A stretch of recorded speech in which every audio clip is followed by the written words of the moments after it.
2026 সালের 27শে জানুয়ারি বিশ্ব রাজনীতিতে এক নতুন অধ্যায় শুরু হলো।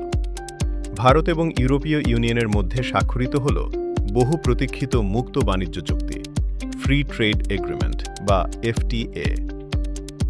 এই চুক্তি কেবল ব্যবসার জন্য নয়। যখন আমেরিকা এবং চীন একে অপরের সাথে বাণিজ্যিক যুদ্ধে লিপ্ত, ঠিক তখনই ভারত এবং ইউরোপ নিজেদের জন্য তৈরি করল একটি নিরাপদ কৌশলগত পথ। এই চুক্তির ফলে ভারতীয় বস্ত্র, গয়না এবং কৃষি পণ্য কোনো কর ছাড়াই ইউরোপের বিশাল বাজারে প্রবেশ করতে পারবে।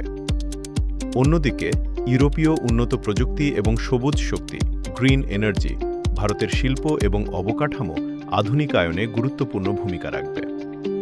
বিশেষজ্ঞরা একে বলছেন কৌশলগত স্বায়ত্তশাসন বা স্ট্র্যাটেজিক অটোনমি।